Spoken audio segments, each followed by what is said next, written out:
Untuk saat ini memang kalau untuk DBD itu sendiri memang perlu kita waspadai lah, memang meningkatnya kasus itu sangat signifikan untuk di Kecamatan Terentang. M1 ya, M kedua. M kedua apa tuh? Tadi 3M Nah, kan menutup, kemudian menguras, kemudian memanfaatkan kembali barang-barang. Ada ulang ya. Ulang. Plusnya ini apa nih? Yang plusnya ini Bukan plus ya, tapi ya. Jadi bahaya nih kan. Gini, sebenarnya mudah. Iya. Kalau nggak mau kena DBD, satu ya caranya. Iya. Jangan kena gigit nyamuk. Ini ada yang kita tepuk ya. Jangan kena gigit nyamuk. Jangan kena gigit Karena nyamuk. kita tahu bahwa kita tadi selalu bilang bahwa virus dengue itu DBD itu penyakit menular dan ditularkan oleh nyamuk. Si nyamuk ini kan dia menggigit orang yang udah kena DBD. Jadi nyamuk ini terinfeksi lah bawa virus. Dan yang perlu saya sampaikan bahwa masa inkubasinya, masa daya tahan virus di tubuh nyamuk tadi ini, itu masa 4 hari sampai 7 hari. Orang kena DBD diminumkan jus jambu. Ya, makan jambu. Gitu. Makan jambu. Fakta atau mitos tuh? Sebenarnya itu bukan untuk penyembuhan DBD-nya, tapi karena ini kita tahu jus jambu ini mengandung vitamin ya kan? Vitamin. Makanya saya selalu bilang kalau ada demam lebih dari 1 hari, lebih dari 2 hari, cepat dibawa ke fasilitas kesehatan kalau pada musim-musim ini. Gitu. Ya. Karena biasanya di hari ketiga itu demamnya biasanya turun. Kasus DBD turun. Nah, ini yang perlu sebenarnya di saat turunnya di hari ketiga itu adalah waktu-waktu yang harus kita waspadai lebih tinggi. Bila fogging nih gitu. Ya, itu saya ada lihat di komentar Facebook kalau nggak salah. Iya. Nah, ini perlu saya jelaskan bahwa memang kenapa namanya pencegahan, kan? Pencegahan kenapa tidak di fogging dulu? Kan? Nah, memang pencegahan itu memang tadi yang saya bilang 3M tadi itu. Baik, assalamualaikum warahmatullahi wabarakatuh. Selamat datang di channel kita OBB, Obrolan Bangsa Biasa. Selamat datang Joko di podcast kita OBB, Obrolan Bangsa Biasa. Nah, gitu. Gimana Bang Joko, kabarnya sehat? Alhamdulillah sehat ya, dengan situasi cuaca yang saat ini masih sehat ya Bang ya? Alhamdulillah sehat. Nah, tadi jam berapa Bang datang dari sana ke sini nih? Ya, bisa tadi kan. Habis saya. Jam dinas nih hari ini. Kebetulan jam dinas memang, kan ini dinas kita juga ada kawan kan, jadi kondisikan lah. Kondisikan ya. Nah, kebetulan nih Bang, melihat beberapa hari ini kelihatannya banyak sekali pasien DBD gitu Bang. Nah, itu seperti apa sih Bang kondisi DBD yang ada di Terentang saat ini? Nah, sebenarnya menarik nih Bang Niko kalau bicara DBD ini kan. Untuk saat ini memang kalau untuk DBD itu sendiri memang perlu kita waspadai lah, memang meningkatnya kasus itu sangat signifikan untuk di Kecamatan Terentang khususnya. Nah, karena dari bulan Juli itu ada yang sudah terinfeksi, kemudian sampai saat ini. Dan ini lagi meningkatnya ya. Kalau terhitung dari bulan Juni tadi ya, sampai saat ini sudah berapa banyak pasien yang dirawat di Puskesmas ini? Ya, untuk kasus DBD itu kalau di bulan Juli itu dia ada 2 kasus itu kebetulan dari, kalau tidak salah saya itu dari Kepening. Cuman dia itu bukan menetap di sini, itu dari pesantren. Dari pesantren itu 2 orang itu dari pesantren. Di Terentang dulu juga ada sama. Kemudian kalau untuk dirawat sendiri itu sampai saat ini di September itu kurang lebih ada 11 kasus lah yang dirawat. 11 kasus, 1 ibu hamil dirujuk, dan notabene itu kalau untuk DBD itu sendiri sih Pak Joko, Kecamatan Terentang lah kita bicara. Kecamatan Terentang. Itu ya 10 kasus yang udah dirawat di Puskesmas Sungai Rata. 10 kasus. Berarti terus apa ya, meningkat ini ya? Ada kendornya ada di bulan Agustus kemarin. Bahkan di Agustus tuh yang meningkat di minggu terakhir, minggu keempat di Agustus itu yang lonjakannya cukup tinggi lah. Ya, karena saya melihat dari sosial media, kemudian kawan-kawan Bukesmet itu banyak menyebarkan pamflet gitu ya terhadap DBD, cara penanganan dan sebagainya gitu. Nah, apa sih penyebab utama dari masyarakat kita itu terkena DBD gitu, Bang? Iya. Jadi kalau kita bicara DBD itu sebelum kita masuk ke penyebab itu kan apa sih DBD itu gitu. Ya, kadang-kadang DBD itu apa sih sebenarnya kan banyak. Jadi DBD itu kalau secara garis besar itu udah penyakit yang disebabkan infeksi virus dengue dan disebarkan oleh gigitan nyamuk. Gigitan nyamuk. Nah itu jadi dia itu bisa menular kalau digigit nyamuk. Nah itu jadi DBD. Kemudian penyebabnya apa sih gitu Pak? Penyebabnya ya salah satunya faktornya faktor lingkungan, keadaan lingkungan, tempat tinggal, lingkungan kita yang kurang bersih. Nah itu bisa menyebabkan kasus DBD itu meningkat. Nah, kan jadi pertanyaan nih, apa nih jadi kasusnya meningkat ya lingkungan yang tak bersih, kemudian bisa jadi penyebab DBD. Nah itu menariknya di sini sebenarnya bahwa kebersihan itu memang sangat penting. Bahkan di agama pun kita diajarkan bahwa kebersihan adalah sebagian dari iman, ya kan? Gitu kan? Jadi kan ternyata itu memang benar, udah dijelaskan sejak dulu. Jadi kenapa? Jadi biasanya DBD itu meningkat itu dalam keadaan di musim hujan. Musim hujan ada terdapat genangan air, ya kan, di lingkungan rumah banyak sampah, kemudian, nah ini yang membuat nyamuk itu bisa berkembang biak dengan cepat. Nyamuk Aedes aegypti ini yang menyebabkan DBD.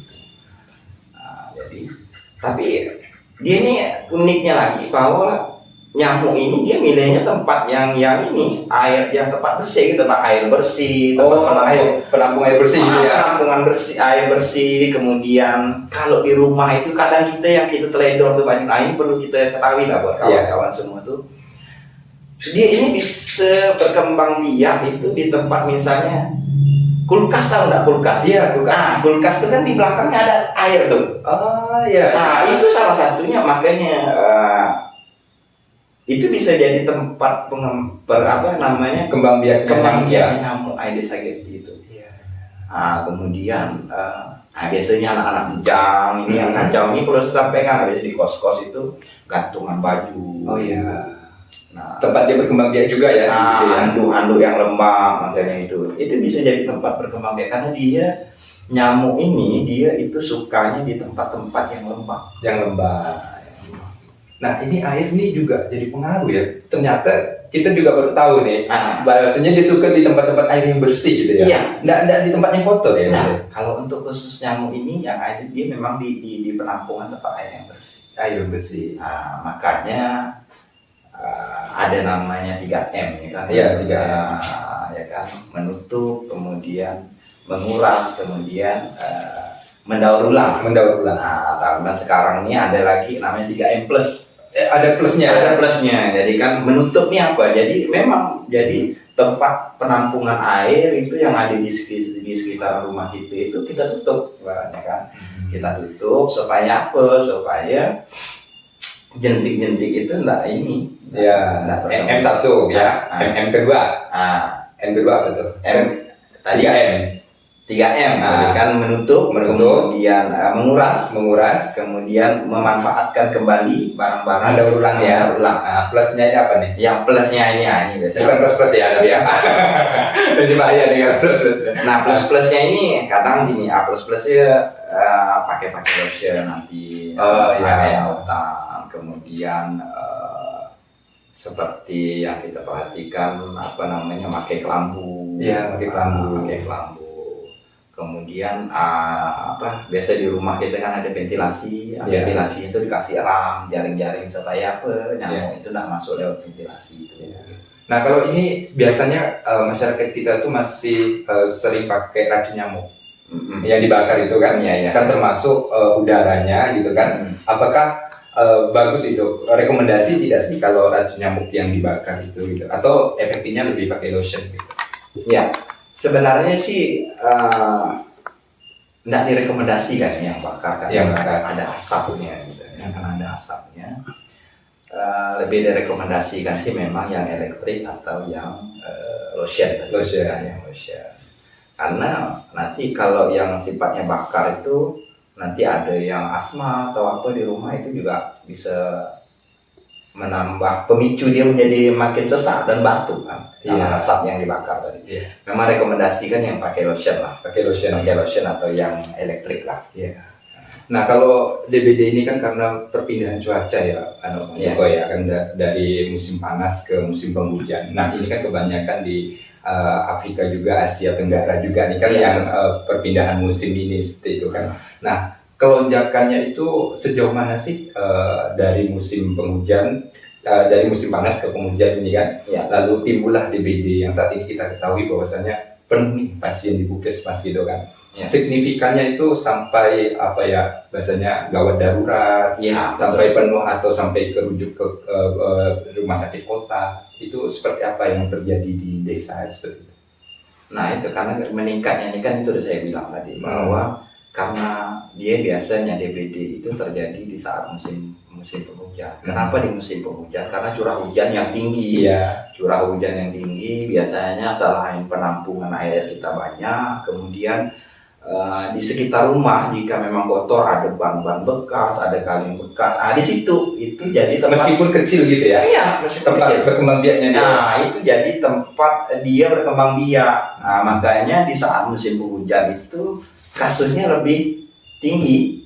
Karena media untuk berkembang biak itu ada gitu, bagus. Dibandingkan dengan musim panas. Musim panas. Itu sih. Nggak ada ya nyamuk berkembang di musim panas gitu ya? Ya ada. Karena kita bicaranya ini kan nyamuk demam berdarah, Aedes aegypti itu. Nah cuman itu mumpung saya ingat bahwa nyamuk ini kan banyak jenisnya Bang. Banyak jenisnya. Cuman kita ini sekarang fokusnya ke DBD lah. Nah jadi nyamuk Aedes aegypti ini dia itu agresifnya. Nah di agresifnya itu dia di jam-jam tertentu. Pakai jam tertentu ya? Pakai jam tertentu dia itu biasanya itu lebih aktif. Itu di pagi hari dan sore. Pagi hari dan sore. Biasanya pagi hari itu dia aktif dan sampai sore hari. Bukan dalam artian dia di siang atau malam hari, tidak ada. Ada tapi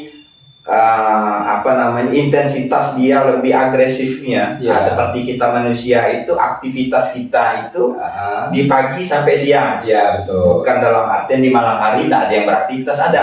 Itulah gambaran seperti itu. Berarti baru kita ketahui ya ternyata nyamuk aktif itu di jam-jam pagi dan sampai sore. Kita sadar sih kalau jam sore itulah yang begitu aktifnya nyamuk gitu ya. Betul. Nah kalau di Puskesmas tempat Bang Joko sendiri bekerja saat ini, rentan usia berapa sih yang sering anak-anak atau masyarakat terkena DBD ini, Bang Joko? Kalau kita bicara risikonya siapa yang bisa terkena DBD, siapapun bisa. Siapapun bisa. Tidak melihat usia. Tidak melihat usia. Karena kita tahu tadi kita bicara di awal bahwa DBD ini disebabkan oleh gigitan nyamuk yang udah terinfeksi. Terinfeksi virus dengue. Jadi siapapun yang kena gigit nyamuk ini, mau dia muda, mau dia tua atau lansia, dia sama-sama berisiko. Sama-sama berisiko. Ada penanggulangan nggak? Umpamanya nih kita agar tidak mintanya tidak usah kena lah ya. Apa yang harus kita jaga dalam diri kita nih selain 3M+ tadi itu, gitu kan, untuk menghindari agar kita tidak terkena DBD? Menarik sebenarnya itu. Menarik ya. Ngopi lo gitu. Kita sambil ngopi lah ya. Siap. Jadi gini, sebenarnya mudah. Kalau nggak mau kena DBD, satu ya caranya. jangan kena gigit nyamuk. Ini ada yang kita pokok ya. Jangan kena gigit nyamuk. Jangan kena gigit Karena nyamuk. kita tahu bahwa kita tadi selalu bilang bahwa virus dengue itu DBD itu penyakit menular dan ditularkan oleh nyamuk. Nah, si nyamuk ini kan dia menggigit orang yang udah kena DBD. Jadi, jadi nyamuk ini terinfeksi lah bawa virus. Nah, dan yang perlu saya sampaikan bahwa masa inkubasinya, masa daya tahan virus di tubuh nyamuk tadi ini, itu masa 4 hari sampai 7 hari. Nah, seumpama nih kan, nyamuk ini udah gigit Bang Jatmiko. Habis gigit Bang Jatmiko kena DBD nih kan. Nah, ini misalnya kan. Nah, itu dia bisa bertahan 4 sampai 7 hari. Habis itu dia mati. Nah, nyamuknya tuh, virusnya. Oh, virusnya. Kita bicara virusnya tadi. Dia bisa bertahan di tubuh nyamuk dari 4 sampai 7 hari. Siklusnya. Iya. Habis itu nyamuk gigit lagi orang yang lain, kemudian bertahan lagi di tubuhnya. Oh, gitu. Nah, itu. Jadi kan makanya saya bilang, macam mana antisipasinya? Antisipasinya yaitu salah satu jangan sampai kena gigit nyamuk. Oke. Jangan sampai kena gigit nyamuk gitu ya. Nah, namun ada enggak kalau dia punya daya tahan tubuh yang kuat, sering olahraga, makan makanan yang sehat gitu kan. Mungkin kalau orang yang daya tahan tubuhnya lemah, mudah saja terserang penyakit gitu ya. Nah, kalau dia yang suka olahraga, makan sehat, daya tubuhnya kuat, mungkin tidak agak sedikit lambat lah gitu. Jelas lah. Karena kan segala sesuatu itu berkaitan dengan imunitas. Nah, biasanya kalau memang imunitas kita lebih baik, biasanya dia lebih inilah, tidak berisiko. Ibaratnya tidak berisiko. Kalaupun dia kena gigit, dia akan tetap terinfeksi, cuman bisa lebih kuat lah daripada yang memang imunitasnya yang nggak baik. Nah, makanya saya ingat karena tadi bicara imunitas, ada biasanya kita sering dengar orang kena DBD diminumkan jus jambu. Makan jambu. Gitu. Makan jambu. Fakta atau mitos tuh? Sebenarnya itu bukan untuk penyembuhan DBD-nya, tapi karena ini kita tahu jus jambu ini mengandung vitamin ya kan. Nah, intinya vitamin ini untuk apa? Untuk menaikkan imunitas kita. Nah, itu supaya daya tahan tubuh kita meningkat tentu. Dalam kondisi kita terkena virus, ya kan, virus dengue ini, demam berdarah ini, diharapkan kalau imunitas kita meningkat, nah kita bisa lebih bagus lah bertahannya. Gitu. Nah, kalau orang yang terkena DBD itu berapa hari sih dia bisa sembuh? Nah, kalau DBD itu kan masa rentangnya itu dari 3, kita ketahui bahwa dia itu DBD atau enggak biasanya di hari ketiga. Nah, ciri-cirinya orang yang kena DBD. Orang kena DBD itu ciri-cirinya pada umumnya sama dengan demam tinggi, kemudian flu. Nah, cuman kan ngilu-ngilu di persendian. Kemudian, nah kalau yang udah sampai parah itu, saya sampai terlambat itu, Bang Jatmiko biasanya dia sampai mimisan, kemudian gusinya berdarah. Nah, itu berarti udah sampai kemudian ada ruam di kulit yang merah-merah itu kan. Kalau orang kita bilang kayak kremot. Itu ini salahnya nih kan. Antara kremot dengan DBD beda juga ya kan? Beda. Kalau kremot itu kan campak sebenarnya. Bahasa medisnya campak. Kremot kok orang kampung kita bilang kan kremot. Kebot. Oke. Tapi ruangnya sama, tapi memang beda. Ruangnya DBD dengan ruangnya campak itu beda. Nah, itu yang sampai parah itu gitu ya. Nah, itu kita tidak mengalami. Cuman begini, yang kadang teledor. Makanya saya selalu bilang kalau ada demam lebih dari 1 hari, lebih dari 2 hari, cepat dibawa ke fasilitas kesehatan kalau pada musim-musim ini gitu. Karena biasanya Bang Jatmiko di hari ketiga itu demamnya biasanya turun untuk kasus DBD. Turun. Nah, ini yang perlu sebenarnya di saat turunnya di hari ketiga itu adalah waktu-waktu yang harus kita waspadai lebih tinggi. Oh gitu ya? Iya. Orang desa menganggapnya ini udah mulai sembuh. Udah mulai sembuh. Iya. Mulai obat diminum segala macam. Sebenarnya makanya saya bilang Kalau udah demam, ada gejala demam, batuk pilek, nyeri-nyeri sendi lebih dari 1 hari cepat, lebih dari 2 hari, hari ketiga cepat periksakan darah. Iya. Karena apa? Karena dia masa kritisnya itu di hari ketiga dan keempat. Makanya kalau pasien di rumah sakit atau di puskesmas di hari keempat itu kita observasi lebih intensif lah, ibaratnya kita pantau nadinya, kita pantau tekanan darahnya, kita pantau napasnya, semuanya kita pantau, tanda-tanda vital. Jika sudah melewati masa keempat, berarti kan masa kritis sudah lewati, tinggal masa pemulihan. Ada lebih dari 2 minggu mereka yang terkena DBD itu? Nggak ada ya? Seminggu paling lama? Ya, seminggu paling lama. Udah bisa keluar. Tapi tergantung dari itu tadi, daya tahan tubuh pasien lah.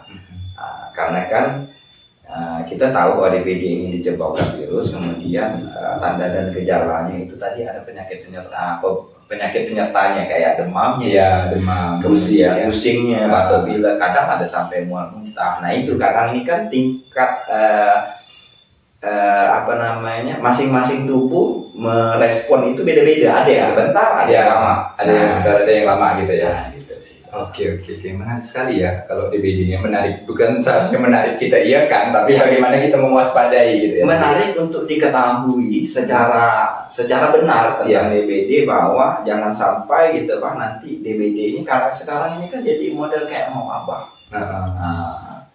Jadi memang menarik untuk kita ketahui supaya kita jangan sampai masyarakat pahamlah terutama tentang kebersihan lingkungan tempat tinggal. Ya. Kalau dari tempat Bang Joko sendiri bekerja berdinas ini, upaya-upaya apa sih untuk mensosialisasikan agar DBD ini diantisipasi oleh masyarakat? Ya. Kalau dari puskesmas sih kita biasanya yang kayak kemarin ini kan, itu biasanya ada lonjakan kasus. Biasanya lonjakan kasus itu bukan di tempat kita, di Kecamatan Terentang khususnya. Bukan ya? Ya, bukan. Biasanya ada di tempat lain. Misalnya di tempat di kota A atau kecamatan A atau kecamatan B. Kemudian biasanya ada lonjakan kasus itu ada himbauan dari dinas kesehatan. Himbauan. Sebelumnya itu. Ya, himbauan dari dinas kesehatan bahwa ini ada kasus DBD ini.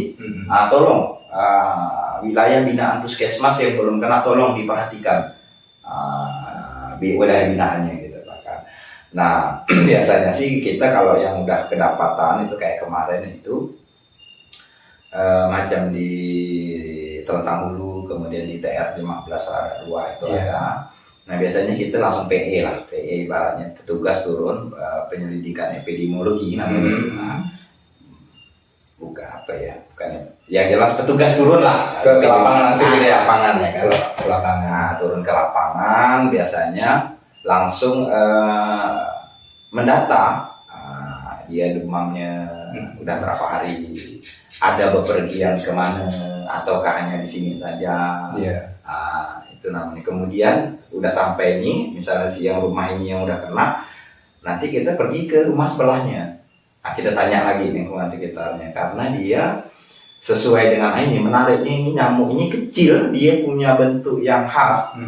Walau dia itu nyamuk ini kan banyak saya bilang kan. Kalau dari ciri-ciri dia itu nyamuk ini dia kecil, kemudian dia itu punya lorek-lorek putih. Berarti nyamuk ini bukan seperti nyamuk pada umumnya gitu? Oh bukan ya. Nyamuk tuh banyak. Kalau biasa kalau malam hari pas kita ngopi-ngopi atau biasanya gimana, ada nyamuk yang hitam polos. Nah, itu yang abu-abu juga ada. Tapi kalau nyamuk ini memang dia punya bentuk dan ciri yang khusus. Dia tuh punya lorek-lorek putih di seluruh badan dia. Oh gitu ya Bang. Baru tahu kita nih. Nah itu ya. Selain itu, kenapa tadi saya bilang bahwa kita harus PE, harus penyelidikan dari rumah 1 sampai beberapa rumah tetangga yang udah terinfeksi demam berdarah tadi.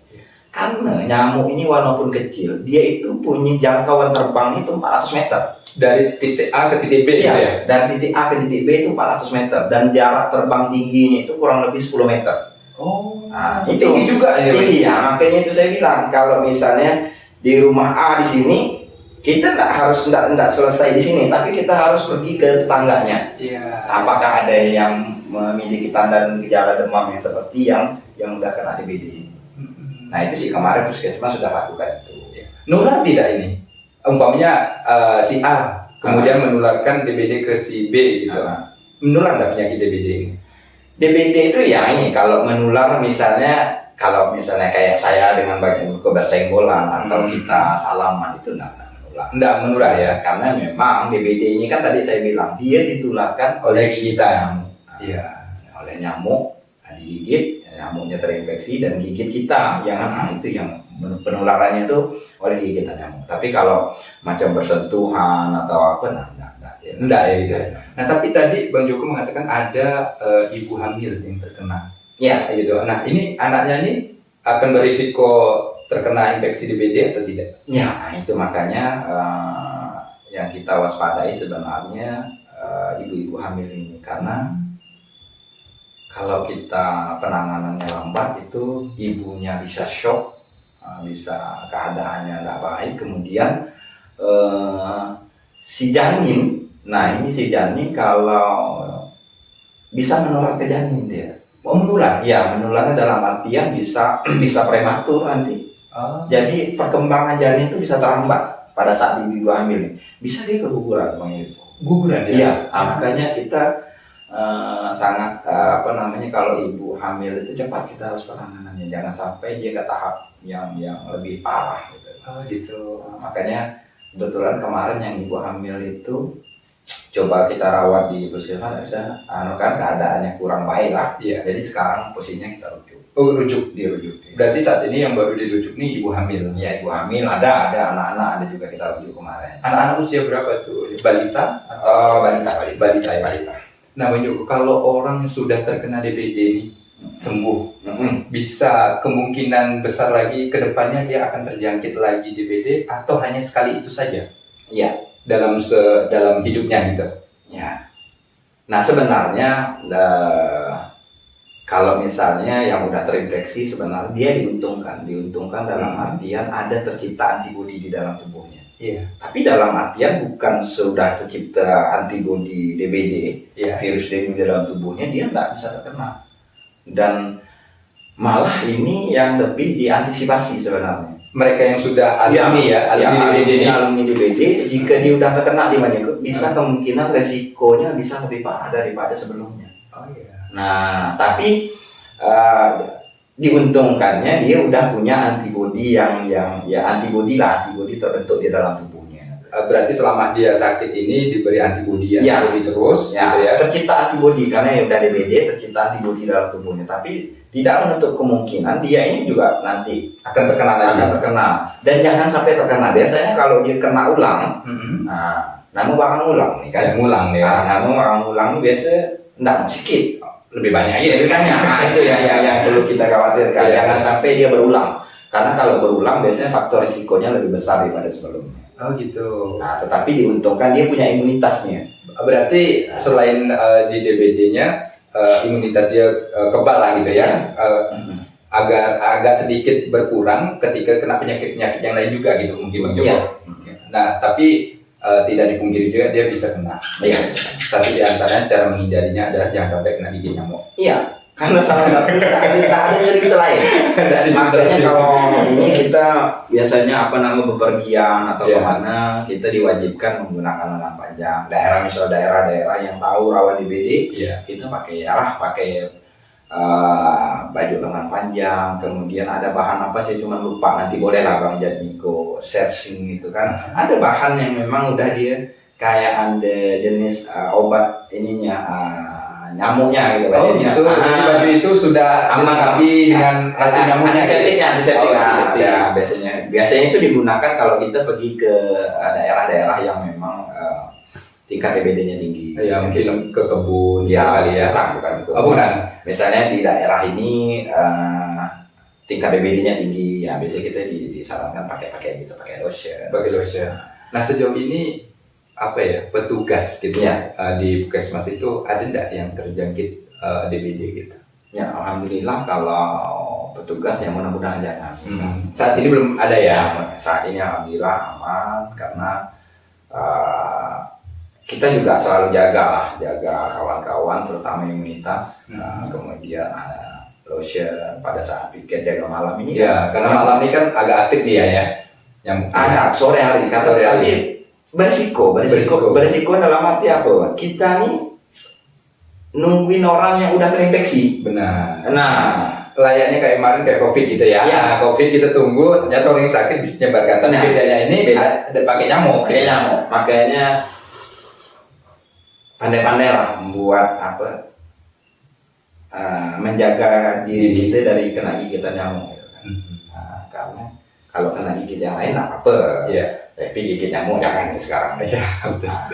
Nah teman-teman, Bang Joko ini sudah lama bergelut di bidang kesehatan dari dulu honor ya Bang Joko ya, dan alhamdulillah di tahun 2023 ini sudah diangkat menjadi ASN lah gitu Bang Joko ya. Ya kurang lebih mengabdinya sampai 2023 ini ada belasan tahun Bang Joko ya. Ya, kurang lebih. Dan tidak pernah pindah-pindah ya Bang Joko ya. Nah beliau ini juga putra daerah gitu ya, dan nggak mau dari luar. Kenapa nih Bang Joko? Padahal kalau di luar itu kan lebih seru gitu ya. Mungkin di kota gitu kan, perkembangannya bisa ya update lah gitu kan. Mengapa harus memilih ke desa nih gitu kan? Ya.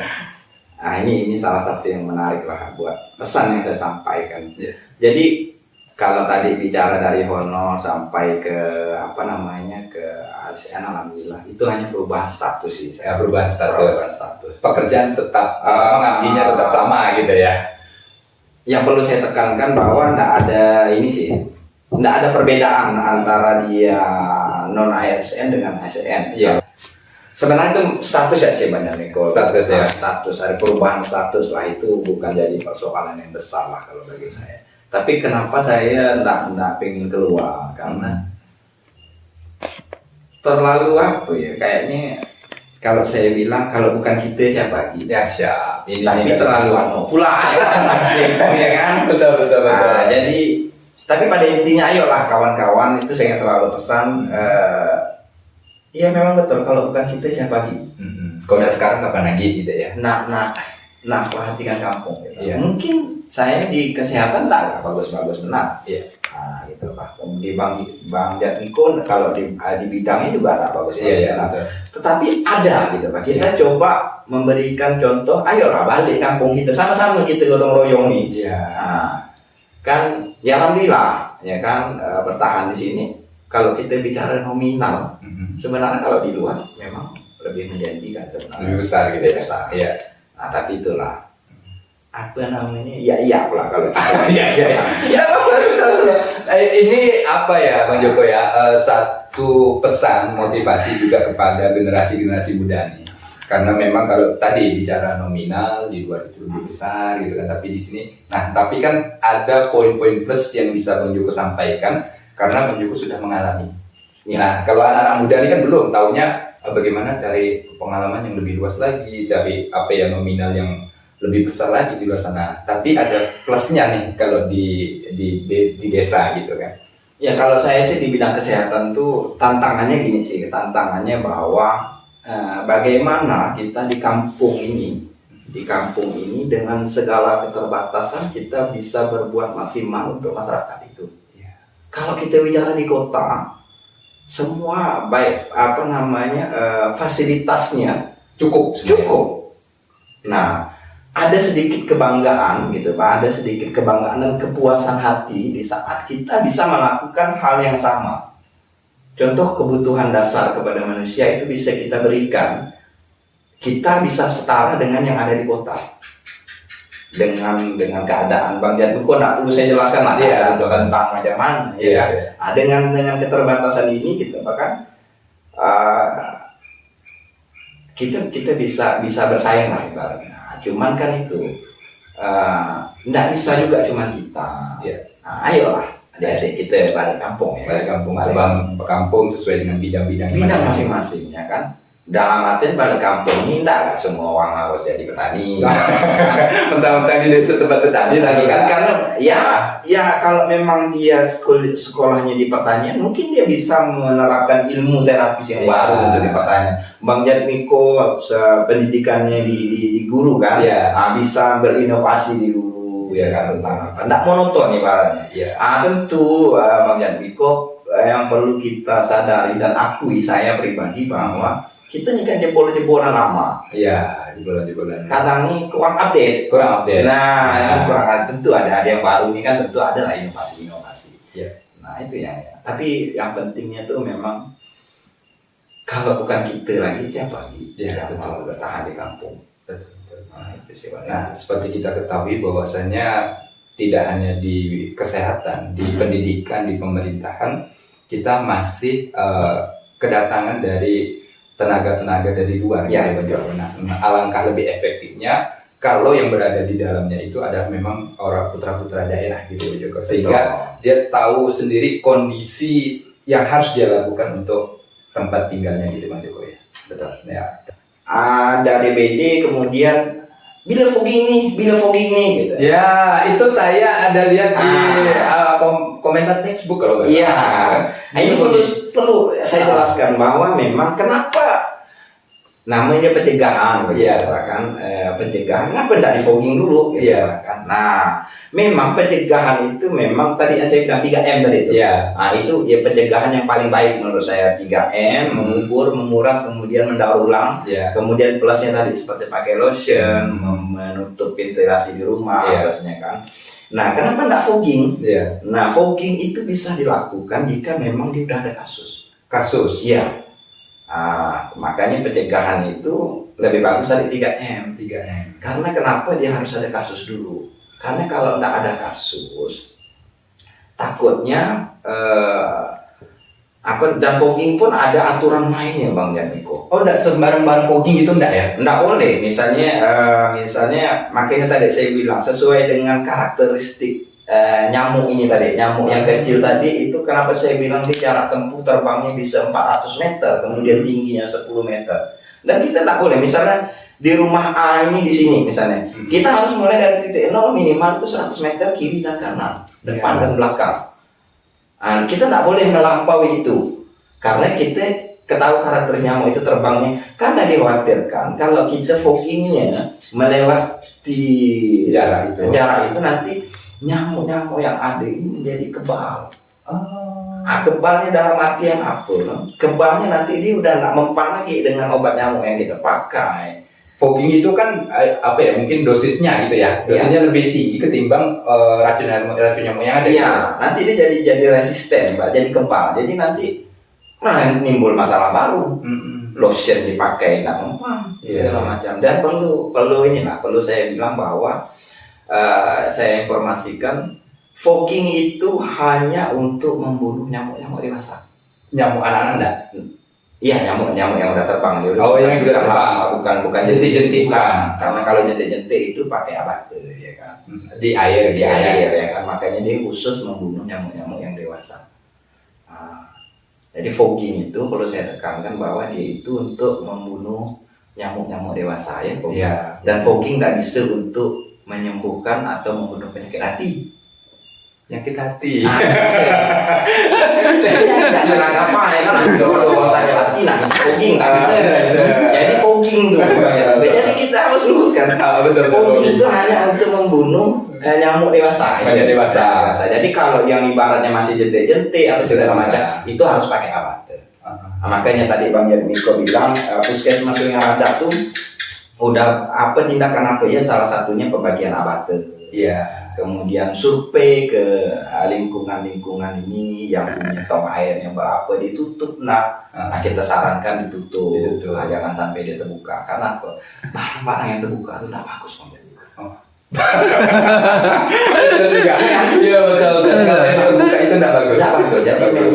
Jadi memang ini kalau kita kait-kaitkan memang agama itu mengajarkan bukan hanya jelas. Masya Allah. Itu kita kait-kaitkan kenal punya kan. Sampai ke tempat penampungan air langsung ditutup. Nggak boleh dia terbuka. Ya nanti juga bisa menimbulkan najis dan sebagainya, gitu kan.